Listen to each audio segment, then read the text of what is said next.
Well,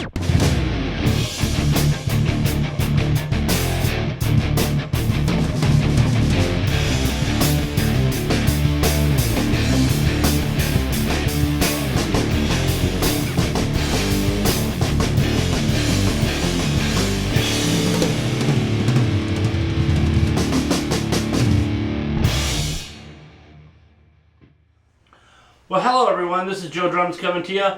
Hope everybody again is doing great out there. I'm doing awesome. Another video coming up right here today. Today I'm not going to be talking about Rush or Led Zeppelin or anything rock. I had a suggestion from a subscriber that had contacted me and wanted to know a little bit about jazz and how to get started with independence between all four limbs. And the only thing I could teach was basically what I've been taught, and that was out of this book called The Modern Reading Text in 4/4 Time. It's by Louis Bellson, who was a jazz drummer. If you don't know him, please look him up. He's the guy that kind of gave us double bass. If you guys are into history of drumming, Louis Bellson basically came to the drum company that he was at the time, and had asked, if they could make him 2 bass drums, and they said, "What are you having? Do you want two different sets?" He says, "No, I want to actually put these together and make one set and have 2 different bass pedals, so that whatever I do with my hands, I want to be able to do with my feet." And that, my friends, was the very first time double bass had been invented. I don't know exactly what year. I mean, if you want to look it up, it's possible that it might be out there. But I thought that'd be some really cool information for you double bass guys out there. But anyway, to get started with jazz, it took me a long time to get this. This is not easy stuff. It's definitely not for beginners out there. I can kind of give you the basics of it, and if you are a beginner with doing the jazz kind of thing, it's going to take some time. The first thing you want to do is what my teacher showed me, is to get the ride cymbal pattern down, which starts off like this.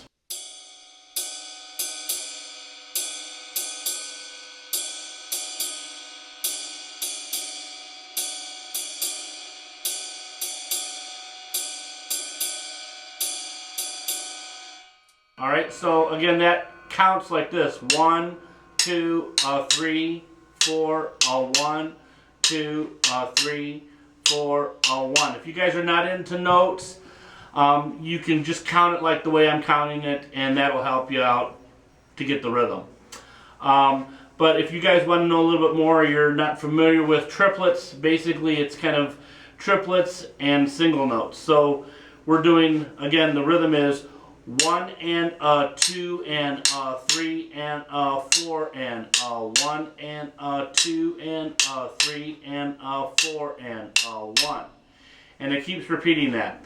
Now while that ride cymbal is doing that pattern, your hi-hat with your left foot is pushing down on the beat 2 and 4. So when I was counting 1 and 2 and 3 and 4 and 1 and 2 and 3 and 4 and 1 and 2, 3 and 4 and 1. So as you can see, the hi-hat's just doing 2 and 4. The ride cymbal is called, we'll call that the jazz rhythm, and that basically again is 1 and 2 and 3 and 4 and 1 and 2 and 3 and 4 and 1.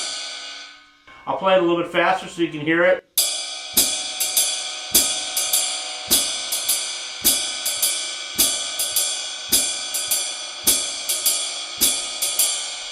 Alright, so that's the rhythm between those two. Now, okay, and the way I started this was the snare drum. I started working with this rhythm between the hi-hat and ride cymbal and putting quarter notes on the snare drum. So let's just do that right now. So that'll be like this. 1, 2, 3, 4. 1, 2, 3, 4. 1, 2, 3, 4. 1, 2, 3, 4.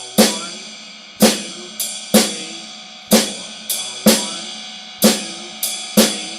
3,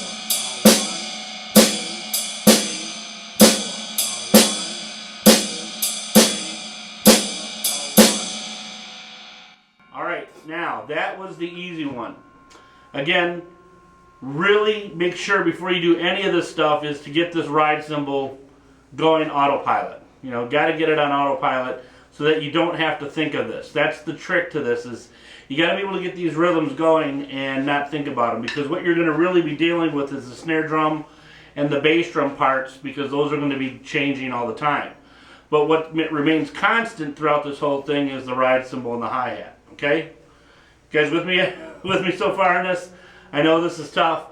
But again, it's really fun, and I was in a jazz band back in the early days, I'd say 85, 86. I played at the Montreux, Switzerland Jazz Festival. I also played at the Detroit Jazz Festival a couple times, and with a 30-piece band. So, you know, it is really, really fun. If you know Neil Peart's background, he is definitely a big fan of the big band drumming. Of course, Buddy Rich. Again, same thing with John Bonham. He was a big band lover. And again, these rock drummers that we all worship, you know, their idols were the jazz drummers. So if you guys want to immerse yourself in some of the jazz drummers, again, I'd say look up Louis Bellson, Buddy Rich, Gene Krupa. The list goes on and on. I could name, you know, for hours going through all these different drummers. But there's so many different ones. Just like there are rock drummers out there, there's so many great ones out there. There's jazz ones as well. And again, this is how I started.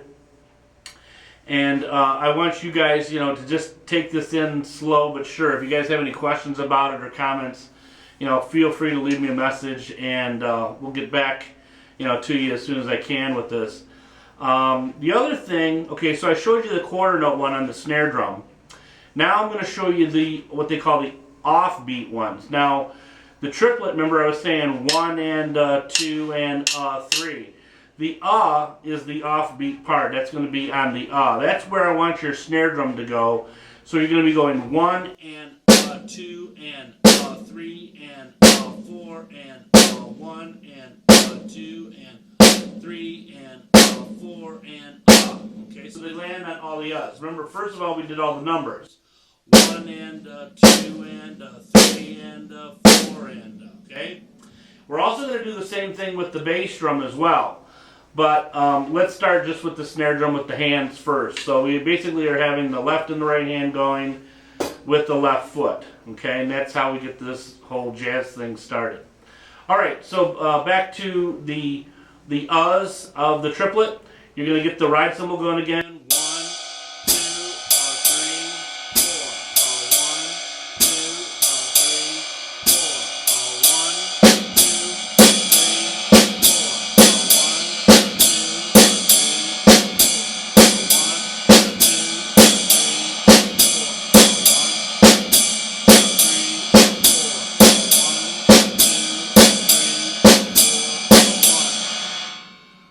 once that is completed, then you're able to do the first page out of this book. Now I've got this page, the first page. I'm going to show you what it looks like, and I'm going to play this for you, and you'll get to see the notes go by as well. So pay close attention to how the notes are going. You're going to see quarter notes, which will be on the numbers, and anything that you see that are eighth notes, that's the one with the flag coming off of it. Those eighth notes are going to pretend that they're on the Normally they're on the and, because eighth notes usually fall like 1 and 2 and 3 and 4 and. But this book can be used many, many different ways. I started with the rock version of this separation, and then I went to the jazz version.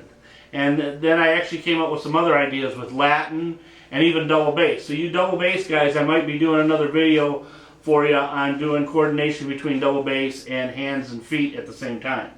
So let's take a look at this pretty soon here. I'm going to put this up, and you'll see I'm going to demonstrate it with both just the snare drum and then again just with the bass drum.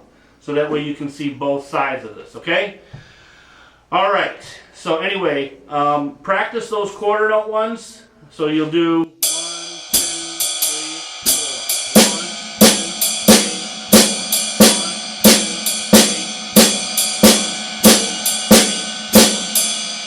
4. And then you'll practice the uhs. 1, 2, 3, 4. 1, 2, 3, 4. 1, 2, 3, 4.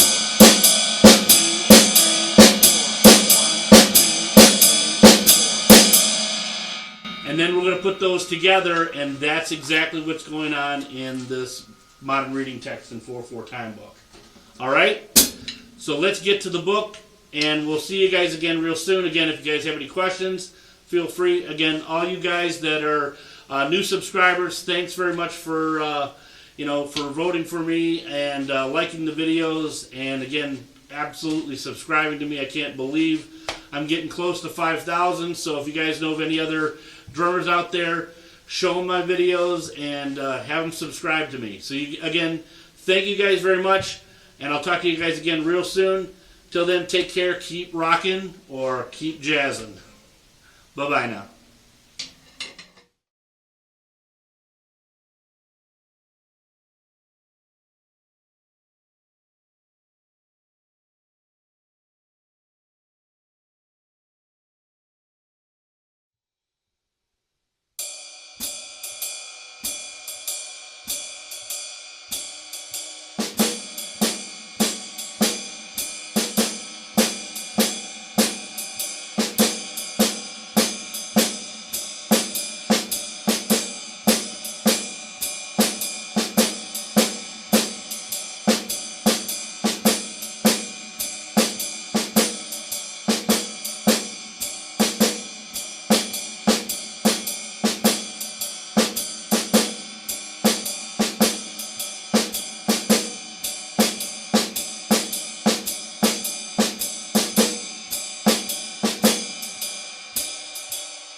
Bottom half.